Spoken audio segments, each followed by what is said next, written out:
জি বাংলাতে আরম্ভ হয়েছে নতুন গল্প কে প্রথম কাছে এসেছি। বাংলা টকিজের এই নতুন ধারাবাহিকের জন্য সবাই এক্সাইটেড। একটি মাত্র প্রচার ঝলকেই গল্পটা কেমন হবে তা বোঝা গেছে। ধারাবাহিকে মোহনাকে দেখে খুশি হয়েছে তার অসংখ্য দর্শকেরা, তবে নিঃসন্দেহে এই ধারাবাহিকের মূল আকর্ষণ হয়ে যাবে তার মেয়ে মিহি। ছোট্ট মিষ্টি মেয়ে মিহি ইতিমধ্যে দর্শকের মন জয় করেছে।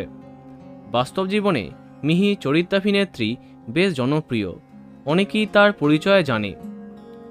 কে প্রথম কাছে এসেছি ধারাবাহিকে মিহি চরিত্রে দেখা যাচ্ছে ক্ষুদে শিল্পী রাধিকা কর্মকারকে। বর্তমানে তার বয়স মাত্র 3 বছর। এত কম বয়সে সামাজিক মাধ্যমে বেশ জনপ্রিয় রাধিকা। ইউটিউব, ফেসবুকে রাধিকা টেলস নামে তার ইউটিউব চ্যানেল এবং পেজ আছে। সেখানে কখনো তাকে দেখা যায় ব্লগ করতে, কখনো আবার গান গাইতে। প্রথমবার দাদাগিরিতে তাকে দেখা যায়, আর তখন থেকেই কর্তৃপক্ষের নজরে আসে রাধিকা। ক্ষুদে শিল্পী হিসেবে তাকে কাস্ট করা হয়। ফেসবুকে ইতিমধ্যে তার ফলোয়ার্স 30,000-এর কাছাকাছি।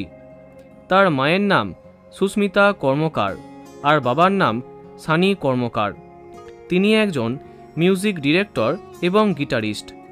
তাদের ছোট্ট মেয়ে রাধিকা যেভাবে দর্শকের মন জয় করছে তাতে তারা খুবই আনন্দিত। ছবিতে দেখতেই পাচ্ছ বাস্তবে মিহির ছোট্ট পরিবারকে। তো বন্ধুরা, তাকে কেমন লাগছে কমেন্টে জানাতে পারো। ভিডিওটি লাইক এবং শেয়ার করো। এই রকম আরও অনেক ভিডিও পেতে সাবস্ক্রাইব করো কারেন্ট বস। ধন্যবাদ।